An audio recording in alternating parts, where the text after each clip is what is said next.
Good morning, everyone. I would like to open our symposium today. My name is Greg Hager. I am the chair of the Computing Community Consortium and professor of computer science at Johns Hopkins University.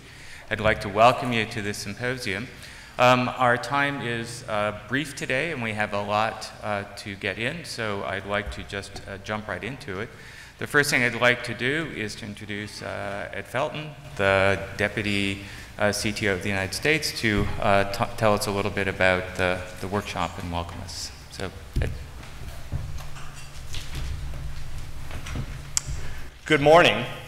On behalf of the White House Office of Science and Technology Policy, I want to welcome you to today's workshop on artificial intelligence for social good. This is the second workshop on our series on the future of AI that we're holding around the country to discuss different topics related to artificial intelligence and public policy. I want to thank our co-sponsors of this event, the Computing Community Consortium and AAAI, for putting together a great program and for all the work they've done on making sure that the event runs smoothly. So thanks to all of you. And with that, I will pass the baton to Professor David Parks, who will kick off the workshop.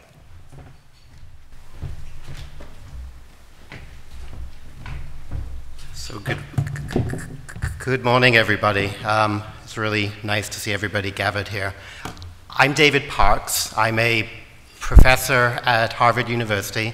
I lead research on AI, and I teach classes on AI and in machine learning as well. Progress in AI has been lumpy, yet sustained since the field was really started actually 60 years ago this year at the Dartmouth workshop, which was convened by John McAfee, where the name artificial intelligence was coined. In fact, even before 1956, the seeds of AI had been sown. In 1943, McCulloch and Pitts had first worked on artificial neural networks. Alan Turing's 1950 essay, Computing Machinery and Intelligence, very well-known essay, of course, explored many of the ingredients that we now associate with AI and proposed what we now call the Turing test, a test of a machine's ability for intelligent behavior, requiring human-level performance in all cognitive tasks sufficient to fool a human questioner. So there was great optimism after the Dartmouth workshop in 1956. We can consider, for example, Alan Newell and Herb Simon's general problem solver, which provided a universal way to solve any logically expressed problem. When it was said that, I will pause actually and just show you briefly, here's a plaque and here's John McAfee, and here's the Turing paper and Alan Turing. When it was said that AI couldn't solve a problem, researchers went on to show that it could.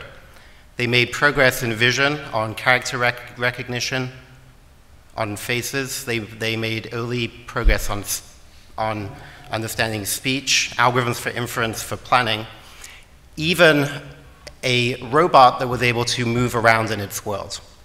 And you see that here.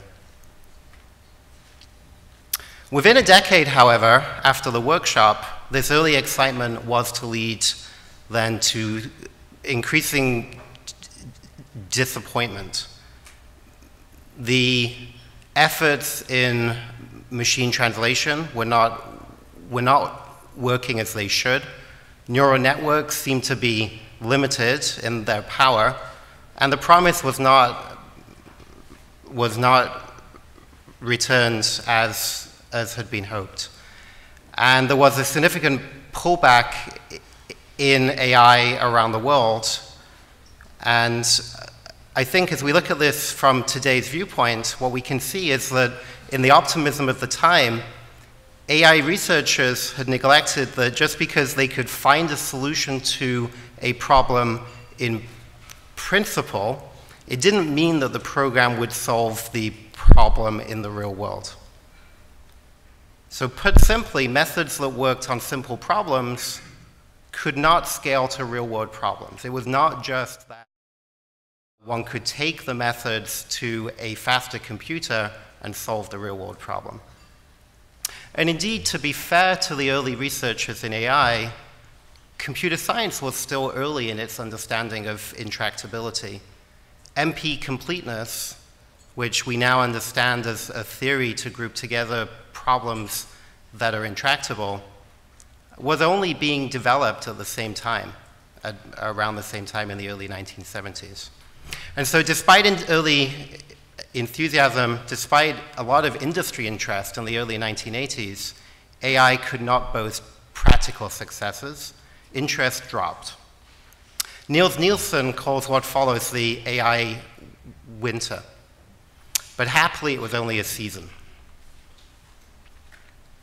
There was a rebirth of the field in the 1990s, and we've seen tremendous progress over the past 2 decades. This has come in part through the embrace of probabilistic reasoning, advances in search and architectures, a focus on solving real-world problems, including language translation, robotics, in the medical space, wider advances in computer technology, including reliable and cheaper hardware, including sensors, including powerful computation that enabled statistical methods. The internet and connectivity has brought the availability of a lot of data. Today, we have an autonomous and self-driving car. So there's been a series of breakthroughs, and there's great optimism today about technical progress. Although still confined to specific tasks and not the general intelligence that we all have, one way to say that is you can't take AI and pour it from a picture into a new problem. We're not there yet. But AI is profoundly influencing our daily lives. Many researchers believe that human-level intelligence is now within reach, although there is no clear roadmap. These advances are leading to a dramatic increase in interest from students, researchers, industry, government, and the public. And AI has the potential to have a profound positive impact on our society and economy. Like any transformative technology, however, progress will also bring disruption.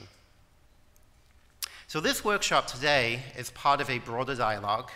As Ed Felton mentioned, it is co-sponsored by the Computing Community Consortium, the Association for the Advancement of Artificial Intelligence, and the White House Office of Science and Technology Policy. And the workshop is designed to spur a public dialogue on AI and the social good, and identify the opportunities and the challenges. Ours is one of 4 sister workshops that OSTP is co-sponsoring as part of a broader initiative to engage with the public. And I invite you to read the blog. You can see the name of the blog here on the screen, Preparing for the Future of Artificial Intelligence. You can read more about this there. So these workshops will feed into a report that will be issued later this year by the OSTP. I'd also like to mention the 100-year study on artificial intelligence. This is a 100-year effort to study and anticipate the effects of AI, and the brainchild of Eric Horvitz, who we will hear from later in the day. Eric describes this as a 100 years of observation and thinking about the influence of AI on people and society. The first of a chain of AI 100 standing committees is preparing a report focused on the impacts of AI on a typical North American city in the year 2030. So we're here today in DC to bring into the public discourse the social good that has come and can come from AI, the prominent examples of successful deployments and potential use, and to see what can be enabled by AI.